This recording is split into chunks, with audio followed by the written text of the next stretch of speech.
I want that you give a huge round of applause for Travis, which is going to be the first one to pitch, and needs a lot of encouragement. Travis. Oh, there you go.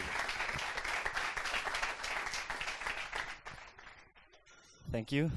So I'm the first one jumping in the cold water. Lucky me. So in one sentence, basically we offer an online travel booking tool that you can implement in your website in under a minute. So why would that be of interest? So I think many of us go to events year per year, right? We travel around, we go to Paris, to Web Summit, and then we need to travel, right? We need a hotel, we need a flight maybe. And when we go to the website of the organizer, right, most of the times we see this.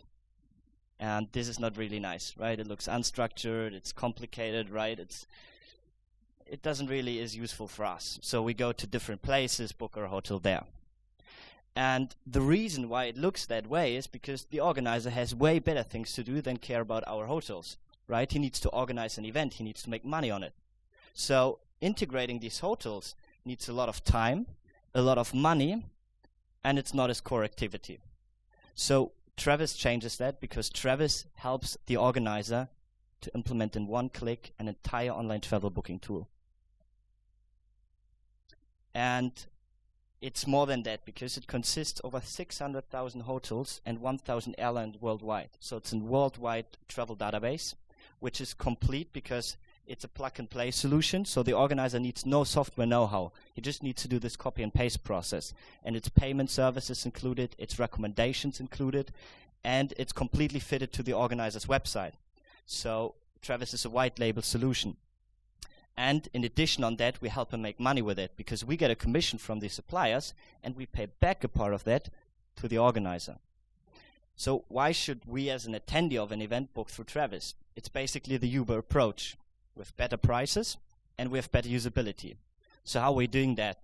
The better prices are quite simple because an hotel wants to get many attendees in the hotel. So they offer to the organizer cheaper prices, which we can then take and put them in our platforms.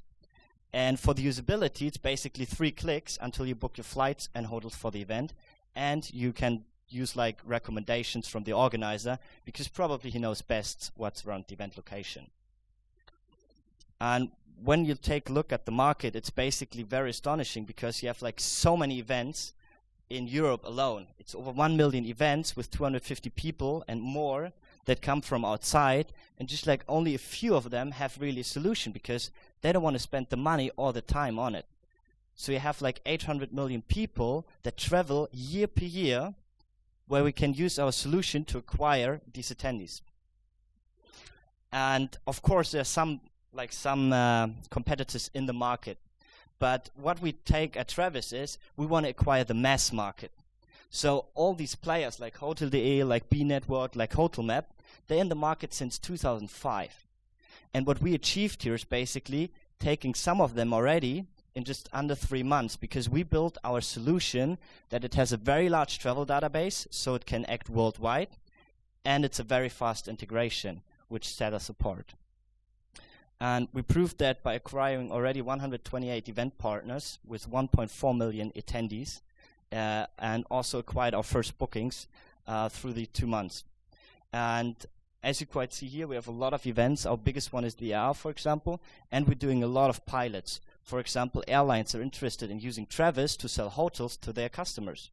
Or we have, for example, corporate clients like Cisco that want to organize their corporate events and use Travis to make it easier for their employees to travel there. And how we make money right now is very simple because we just use the commission that we get from the suppliers, but we figure out there are different ways how we can make money in the future as well. And one is the premium solution. So we see like huge events like ER, they want to pay money to get additional features like getting a report function. They want to know how the attendees travel, or getting like special fares for the VIPs and speakers. And of course, they also want to advertise. So for example, Transavia, we're now looking into that they promote their airline on our platform, and we can charge money for that.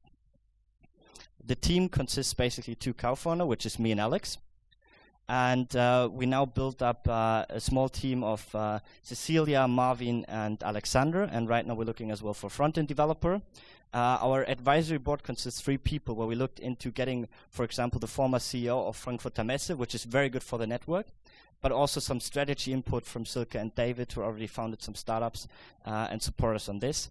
And as well as our business angel, because we raised 500,000 of a seed investment in 2015, and built with this also our partner network, which consists Amadeus. We went through 2 accelerator programs like Startup Bootcamp, and Air Ticket is our consolidator, for those who know what we mean. And basically that's our mission, making it easy that you can implement an entire online travel booking tool in your website in under a minute. Thank you.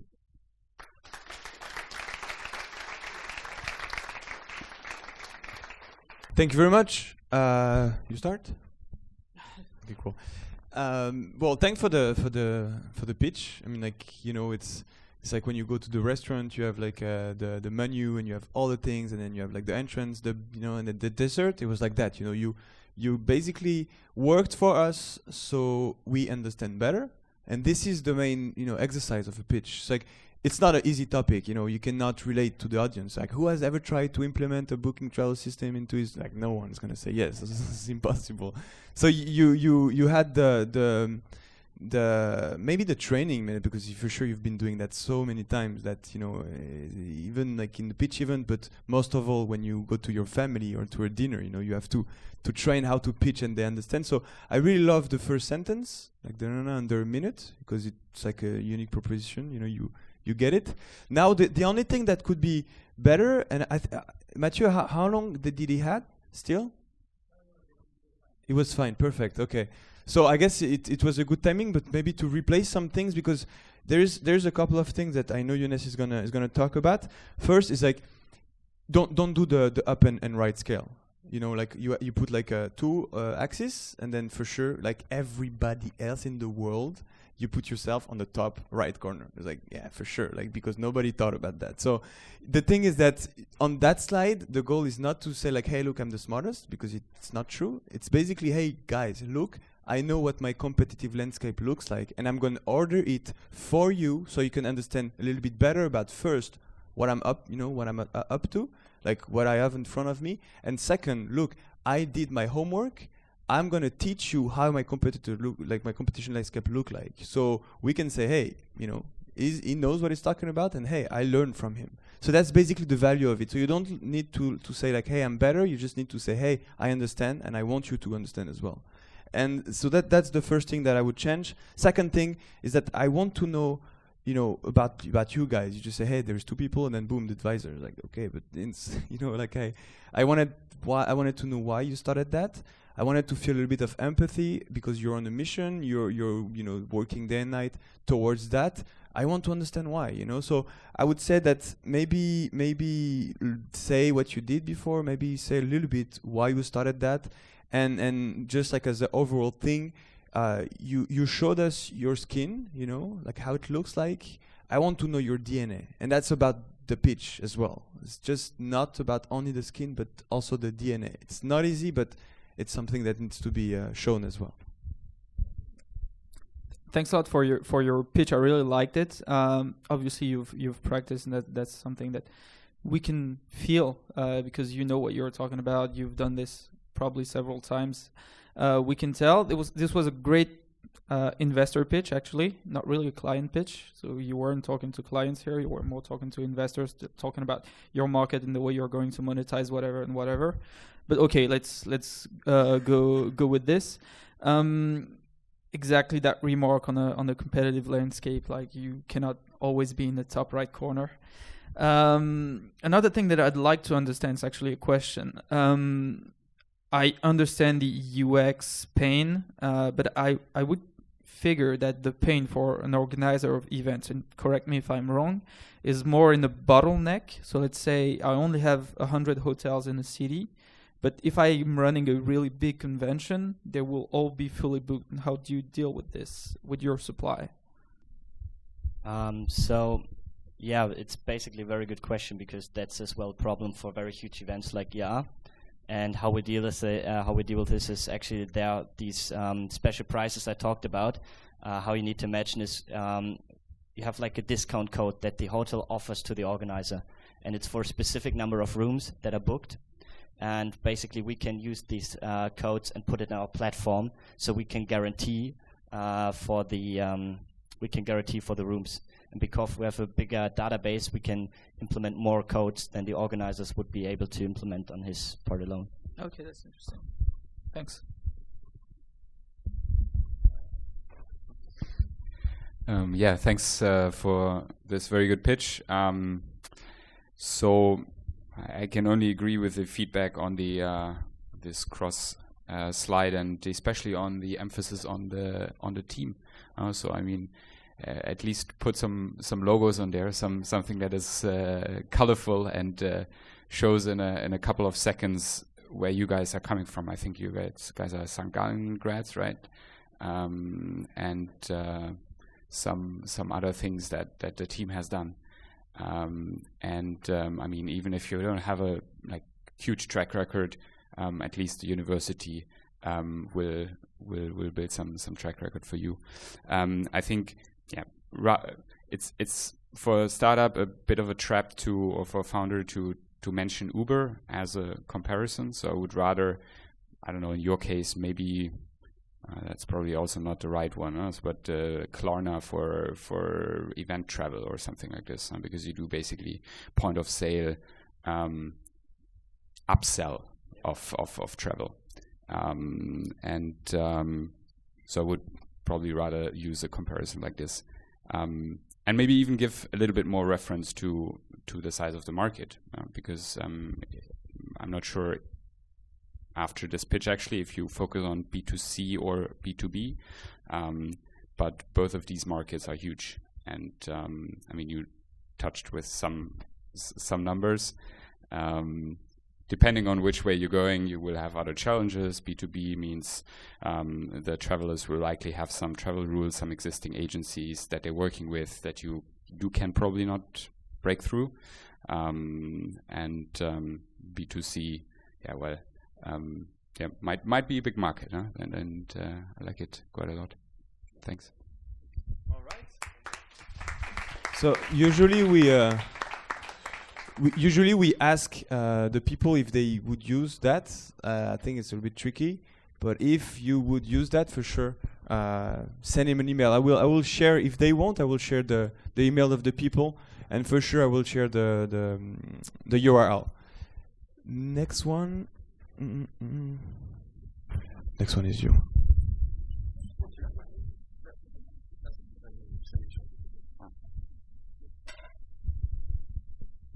So, hi everyone.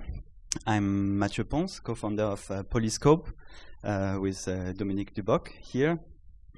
So quickly about me, I'm a developer. I'm French, so excuse my accent. And I've been living in Berlin for 7 years. And Dominique is here, German, UX UI guru, so to speak. And so together we are making an app to help you understand and discover your neighborhood, and also giving you tools to make it better. So it started some time back, where I heard the news they were hosting refugees at the Tempelhof Airport. You probably heard about it. But what surprised me is that it was my neighborhood, and I discovered very late that was going on. And I asked around me, and I realized that most of the people I know didn't know what was going on in their neighborhood. So my question, so I do the typical question: raise your hands if you know what's going on in your neighborhood. Yeah, a little bit. So I'll take this one. No? But that's not just the only problem. Is also the bigger problem behind that is we also don't know who's responsible, who's in charge, and if we know them, we probably just know their name, but we don't know who they are and where they come from. And we believe there is a bigger problem behind it, and we probably all have in mind the Brexit and the US elections. But even if you know who your representative is, the thing is, on the local layer, the representative, they have the ability to take decrees that have immediate effect, and they're going to change immediately the place you live in, and you don't have a say about it. It's very hard to come in this process. And when you have a say about it, it's every 4 or 5 years when you can elect them. But when this happens, then you get this sort of things, and you're presented with dozens of faces that you have to somehow find information about them, who they are, what they've done, in order to elect them. And if you try to start gathering information, if you ever have the time or the motivations, then that's the official Berlin page for the Friedrichshain-Kreuzberg neighborhood. It's actually broken. It's not really working, and that's for the capital of Germany. If you go to other cities, you don't even get this information. So where do you start? If you want to get to know your neighborhood, get to know your representative, and make a change, where do you start? And that's where we want to come in. That's so we believe a lot in information. We believe that you need to be informed, and what we want to do is present you automatically with local news, with news happening meters away from you. So you don't have anything to do. You just have to open the app. Okay, activate your location, but then boom, in a matter of seconds, you know what's going on. And the same way we present you with local news, we present you also with local politics. So you instantly get to know who's in charge or who used to be in charge. And we, in addition to that, give you the possibility to stalk them. And by stalking them, we don't mean following them on Facebook or Twitter, because you're going most likely to get 99% of good news about them on there, because they are sharing. They are the ones who are sharing. What we do is that we gather every single piece of news out there, bad or good, and we put it in one place so you can really discover who they are and what they are doing. But then comes the other problem. If you want something to change, if you want to act, how can you do it? And on every piece of news, that's our first step. On every piece of news, we give you the possibility to say if it's positive or negative for your neighborhood. And our commitment is that every week we create a summary, we make it public, and we communicate it with the local representative to establish a dialogue, and we integrate the answers back. But it's not just about news; it would be too limited. So we create also sort of surveys, and we call them mini votes, because that's where we want to go to. So you get to give your opinion about subjects that are broader, are current or local. And if you don't know about them, that's sometimes when there are surveys you don't know actually what they are. And so we also present you automatically again.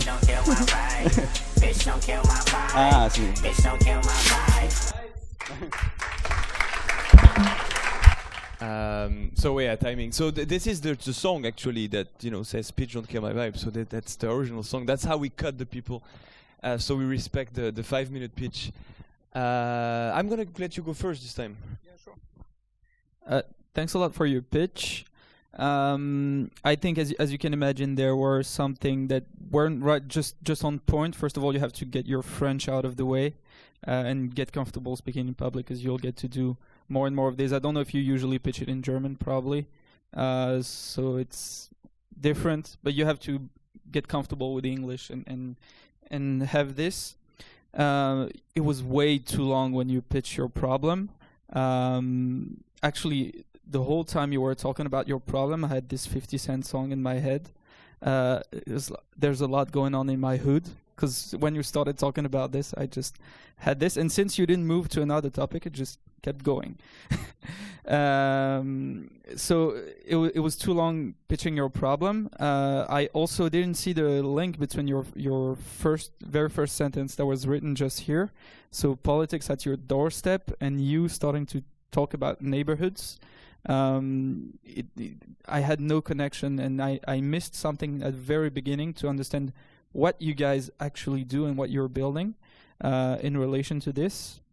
And perhaps overall in the pitch, you should review the structure to make it more like there are several problems, and we build one solution for this problem, because it's an actual problem. I don't have any clue what's going on where I live. And at my doorstep, just the neighborhood, I don't know the people, I don't know what's going on there, I don't know I actually know who the mayor is because I live in London, but I don't really know what's happening. So it is an actual problem, and you can sell it in a way that's way more compelling if you work on your pitch structure and get the elements in the right order to deliver your message. That is a good message. So thanks again for your pitch.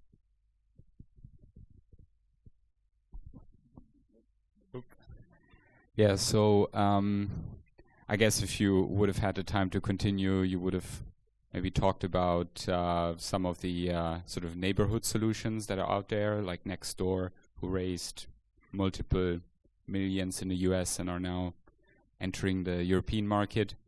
So they are basically offering neighbors the opportunity to get active amongst themselves on the smaller things, not necessarily on the political things. And I think what I would love to see in a pitch like this for a topic like this is some data points, ideally, obviously from your app, which I guess it's not launched yet. But if you don't have that, some other data points on why you strongly believe that people want to get active, and active then also would translate to activity on your app, that they really would want to get active politically in their neighborhood. I have some other data points. Some of them are a little bit more anecdotal, Facebook discussions, etc., that are political, seem to stay within certain groups or are not really wanted. So with a diverse group of people, it seems to not really go anywhere. And yeah, would love to see some data points on that really underline your hypothesis on this market, that it actually works and you can get some activity and solve the problem with an app like this. And then of course the question is monetization, but I think that would go a little bit too far. No, I agree. I just want to have you first. Like, does some of you have a question for him? And if not, who would be able to would love to download the app to have local news about this neighborhood?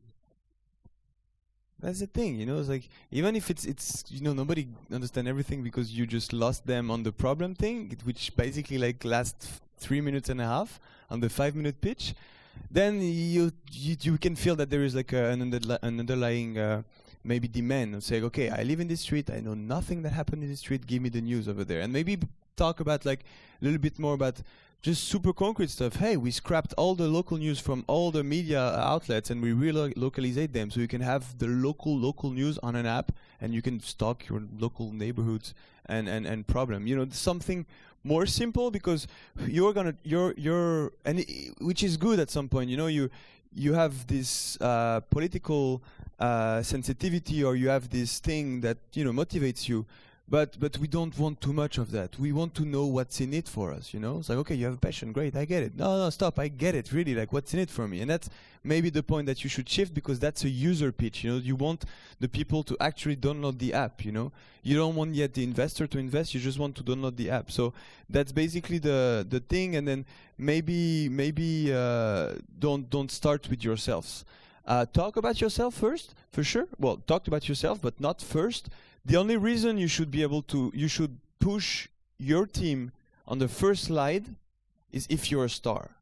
If you're a star, and then, Mark Zuckerberg, the first thing he's going to say is like, hey, I'm Mark Zuckerberg, I did Facebook. So, and then everybody's going to listen to him, Investors, future girlfriends, everyone is going to pay attention at some point. So maybe push that a little bit at the end or in the middle, but maybe not first. But otherwise, yeah, I'm waiting for the thing. So who wants to give the email to get the thing? Yeah, man, you didn't come for nothing. Cool.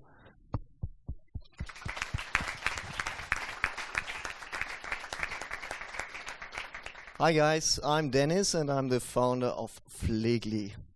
Let's start with a short experiment. Who of you have care-dependent relatives? Please raise your hand. Okay, some of you. And who of you are very happy about the current caring services? No one.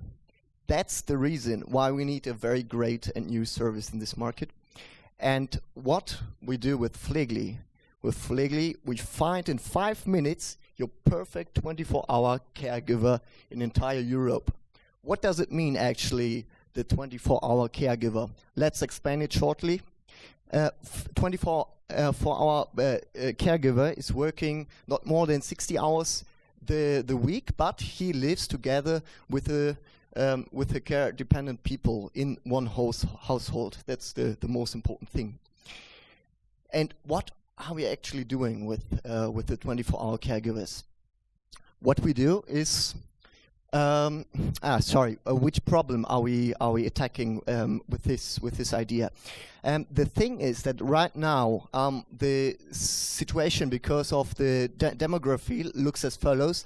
We get more and more old people, and that's a problem because we don't have enough very good caregivers who can help these old people. And most of the old people want to stay at home because it's familiar and they know everything there. And therefore, it's very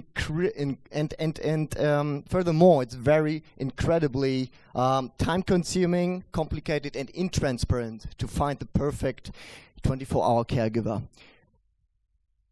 Now we have to find a solution for this problem. The thing is, we have 30 different competitors. Every competitor provides extremely intransparent information about the legal and quality aspects. That means that you don't know if the caregiver if the caregiver is self-employed or if he is an employed person.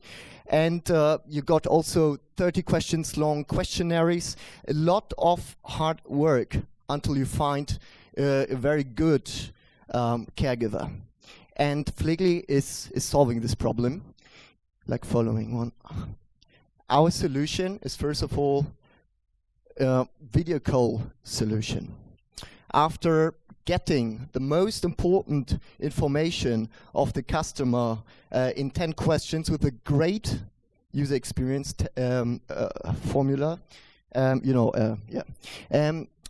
you get afterwards the possibility to see a caregiver and get a personal feeling in a relationship, and then you can decide, do I invite him to my home or not? And this solution is unfortunately yet not available. To summarize that, 3 things. First, Pflegli is asking 10 questions in a beautiful, easy UI.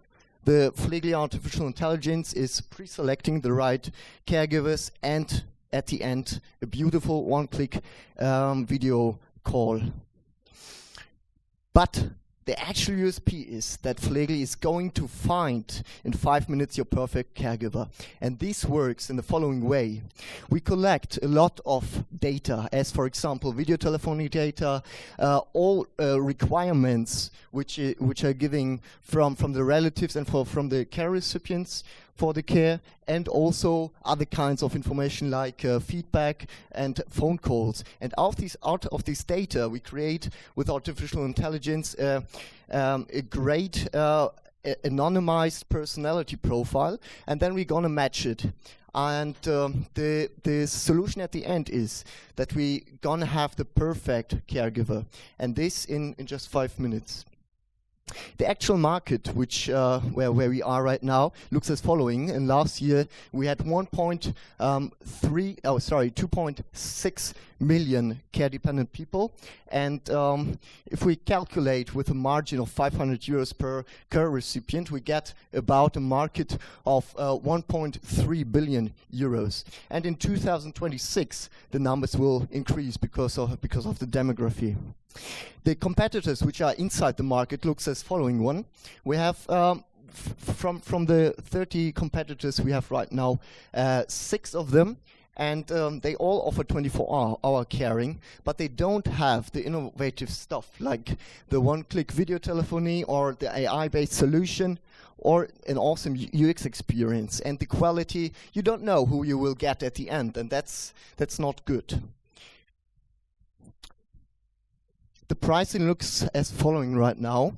The people who Pflegli is gonna have as employee. Yeah, okay. I'm over. The last thing is this one.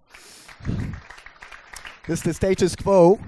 And if you are interested to be a co-founder of this idea, or if you know business angels who want to be part of this case, just email me, dennis@pflegli.de. Thanks very much.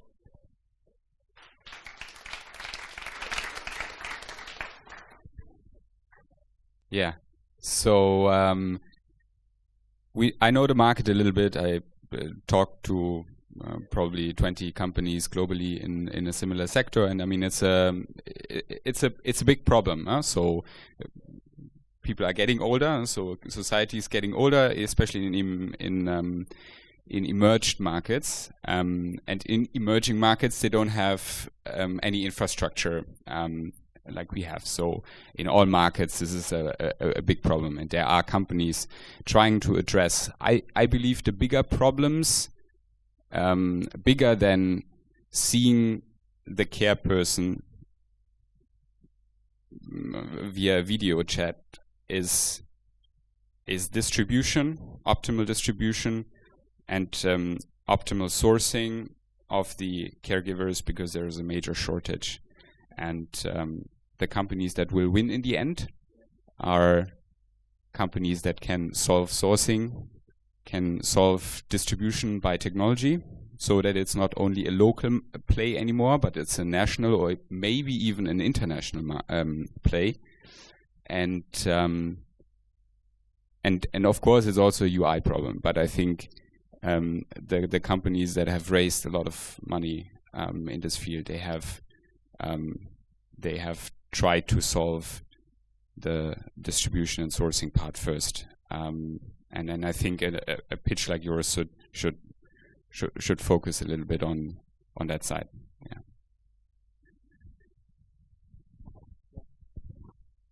Thanks a lot for your pitch. I really loved when you said that old people are a problem. Just don't say things like that, because it makes you sound really weird at the very least. I think you were really all over the place with your pitch, fitting things and information that didn't really make sense to go together at the same place. For instance, when you said, okay, our solution, we have 30 competitors. That's not a solution. Or our solution is a video call solution, before you actually tell us that you curate a list of potential caregivers for your customers, and then you tailor the needs of your customers by using video or by using whatever you want to use in terms of UX. But you should first give us the big picture and then move on to what you do as a feature that will be cool and nice to have, because having a video is nice to have, but it's not the actual thing. If I want someone to take care of my grandma, I want to know how you source them and where you find them. I definitely agree with the fact that we have a company that's doing the same thing. The main problem is definitely the supply of people that are going to give care to people. And this is when you want to connect with your audience, and this is when you want them to trust you. And if you're being all over the place like this, they're not going to trust you to send someone to take care of their parents. So it's important, because it's not just that the way you pitch it, it's also the emotion that you create with your audience, and are they willing to trust you, because it's a sensitive subject. But otherwise, obviously, it's a huge market. It's a tappable market, so go for it. Cool. A lot of things have been said. And I agree. You know, most of the things. I mean, like you have a lot of energy, so that's for sure. You know, you're all over the place, but that also means that you're giving a lot. For a caregiver, that's maybe good to give. So there's that. So I think the first question you ask about like who is care, blah blah. I think not everyone knows the definition of caregiving or stuff like that. It's a little bit broad. I mean, they might know, but the question could be also like, you know, who's worried about their grandparents getting old and you know, and not going to retirement house, so stuff like that. Like everybody has a grandparent. Everybody, well, I mean, like I at some point they had, and everybody can relate to that. So I think the first thing is it might be more simple to address than that. Second thing is in the yes, for sure. How would I ask this question? No, just like who's worried about their grandparents getting older, you know, like and who is worried about having like, you know, no control, no solution, or no stuff like that. It's like something like that, you know, not like who has a problem with the caregiver, because most of us haven't gone through yet this kind of process, and maybe is about to, or maybe see it with other people, uncles in our family that does that. So I think it's broader than just that the question could be that. Then you started by a first sentence or like a one-liner saying like we do this and that, and in whole Europe. I think it's okay. You can skip that for now. You know, you can just say like, hey, we get you in 5 minutes your caregiver. You don't have to say in whole Europe, because I think that's maybe not relevant. I think the slides were super loaded. I think the slides were like, this one is quite okay for the, you know, but on the other, sometimes you had like, I don't know, like 20 sentences, like little things, little bubble, you know, like all over the place, you know, again. I think that for like to have like general order of magnitude, just 20 words, 3 ideas, and next, you know. And when I say 20 words, it would be either in the slides, but also like could also be like in the way you talk, and then just boom, next ones, because we want to have a rhythm and we want to follow you. Next thing, no, 2 last things. First, who are you? You know, I don't know about you, and you're gonna take care of my grandmother, so fuck, I want to know. and third, like last thing, and that's the most important thing, because please don't put AI everywhere. Because now I feel like that AI, like, you know, everybody puts AI if they have like at some point Excel sheet and they learn themselves a little bit about the next move. You know, it's like when I hear AI now, I hear like, hey, here's our company that is powered by AI and replace AI. Please invest in my company. You know, that's basically what I hear. So really put that, if you actually do it, and if you do it, back your claim saying I am a PhD in or whatever. Like I, you know, just rock AI, or one of my co-founder rocks AI, which is not the case because they're yet to come. But then for sure, put if you need something, if you know how we can help, put it at the end, and we'll be happy to help. And there's again video, so you know, even if nobody wants to sit here, maybe somebody in Taiwan would say, like, hey, I want in. So yeah. So thanks again very much. I would love to take a few questions of the audience if there is some, and otherwise, I'm sure if I wait a minute, there will be a question. Yes. Why 10 questions? Why do you ask 10 questions to onboard the caregiver? An example would be, for example, which caring rating the person has. Since 2017, you have a caring rating from 0 to 5. It changed, and this gives an information about which illness the person have. Furthermore, I'm asking a question like, for example, caring this one. What's an important one? Which wishes? That's an important one. Which wishes the relatives have for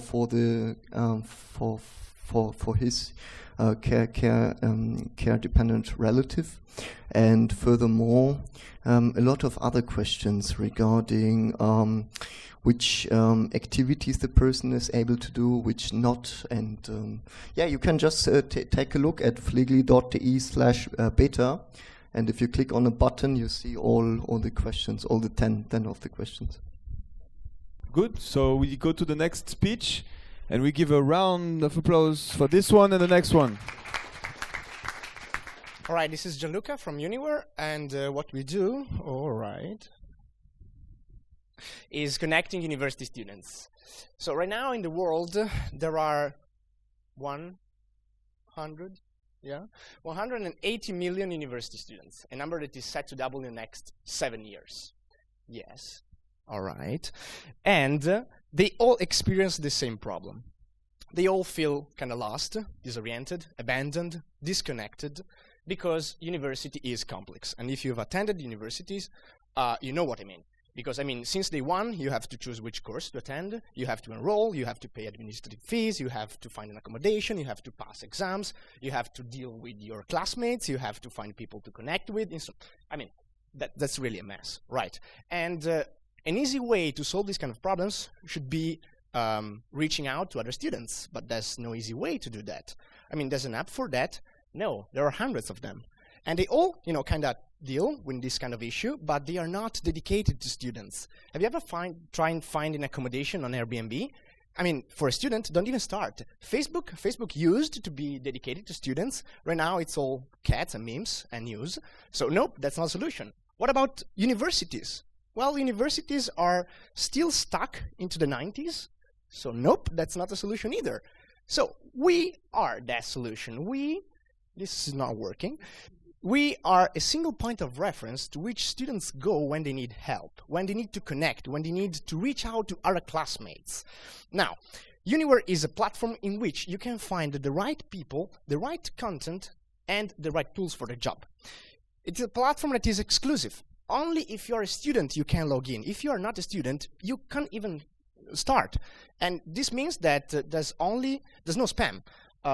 It's structured. Conversations are divided by topic. You find what you need when you need it. And finally, it's tailored. It's a platform in which students can connect, they can share things, thoughts, ideas, files, and finally, in which they can discover new things, new opportunities. This is Uniwhere, a native app available for Android, iOS, and Windows Phone that is basically data-driven because we connect to university students. And we provide class-based communication channels in which students can discuss. Some numbers. We have more than 100,000 students that completed the funnel of registration, and 55% of whom are active monthly. And we have an astonishing penetration rate of more than 50% in our top university, where we started in Padova. This means that 1 student out of 2 is using the app. And we are growing. All of this, and this is astonishing, this is what we are proud of, all of this with no money, because we couldn't afford that. So basically we are growing because of viral effect. Now you might be wondering, how did you do that? We don't know, but we have some kind of clue, and this is this clue. We built a community of students that are interacting each and every single day. This is the cornerstone of our project. Now, students are broke, right? So how do we make money? Good question. We plan to make money because of our data. Business is in our data, and we are monetizing our user base throughout their journey, so we provide them tailored and dedicated opportunities throughout their academic journey, like job offers, like internships, like parties discounts, like accommodations, whatever. We are monetizing their talent, so talent discovery. The first job, you don't find the first job on LinkedIn, you find the first job on Uniwhere. And finally, we plan to monetize the network after they graduate. And this is happening now. This is working now. We have some pilot customers, and we are seeing a great, huge traction. Now, this is us. I'm basically the first founder. I founded Uniwhere when I was still a student. Then I brought in Giovanni and Federico. We have an international experience, not me actually, Federico and Giovanni, though, of more than 10 years in an international context. And we are planning to bring Uniwhere to every single student in Europe and then in the world. Now, if you have any kind of feedback, if you have any kind of money, I know that someone here does, please come and meet me. Thank you very much.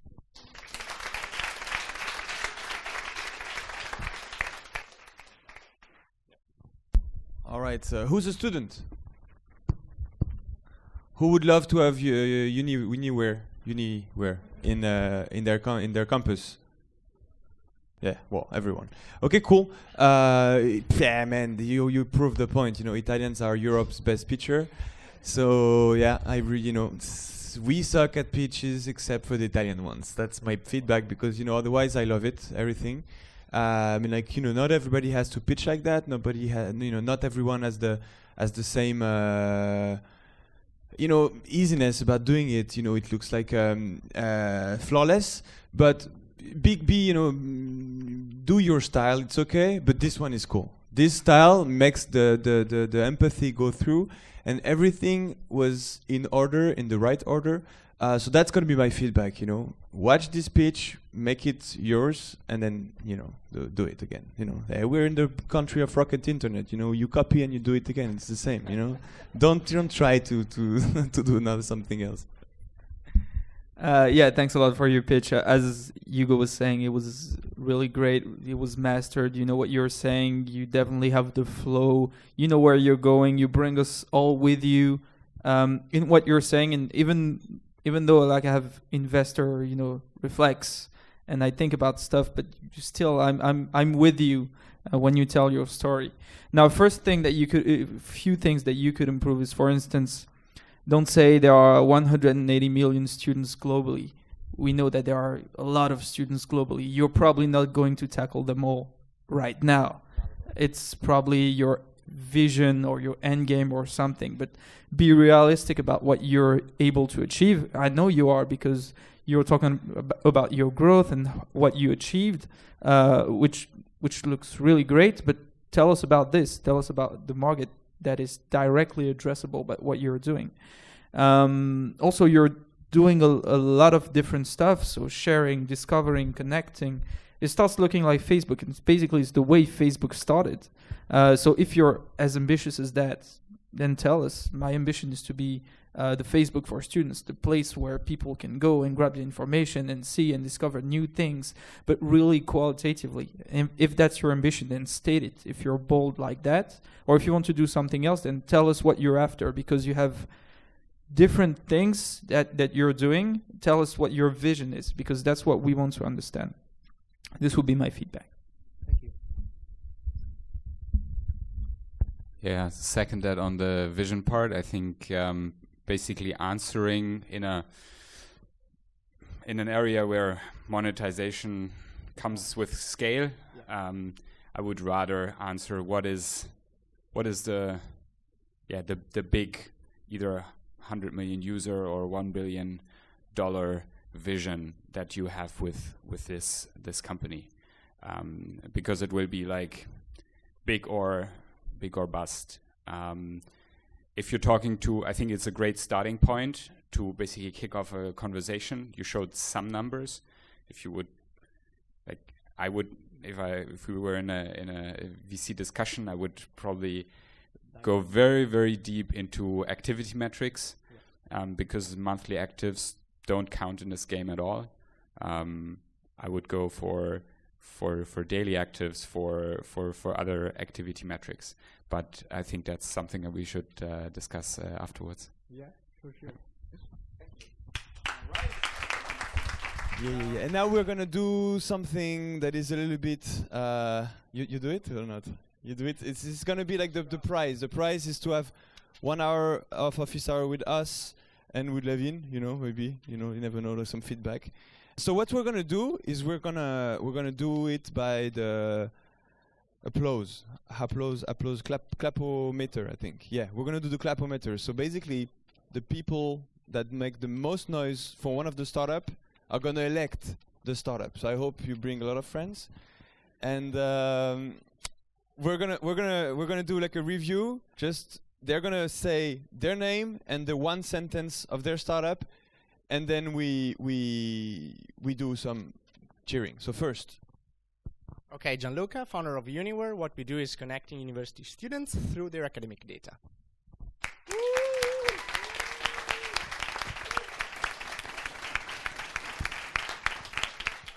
Yeah, hi, I'm Dennis, and with Pflegli you find the perfect 24-hour caregiver online.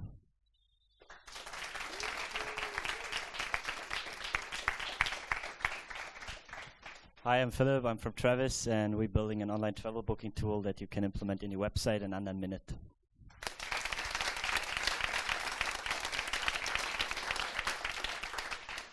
I think it was between the two. We're gonna do it just a little bit more, just to be sure, you know, and not because I love when people applause, just to be sure. So you do the same thing again, and then like you give everything that you have, you know, like it's like if you really love this one or this one, you just, yeah, you only, no, you don't clap for one, you clap more for the one that you love, you know, so we make even more noise.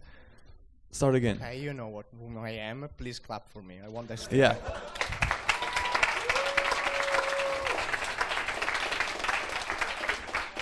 Yeah, it's this one. No, it's you. It's between the two of you. Really? Yeah. No, I heard more about you. Yeah, hi, I'm Dennis, and clap for Pflegli, please.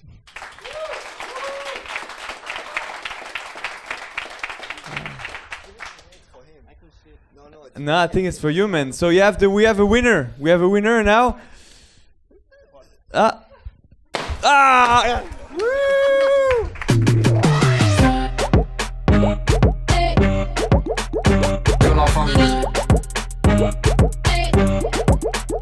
Que la famille.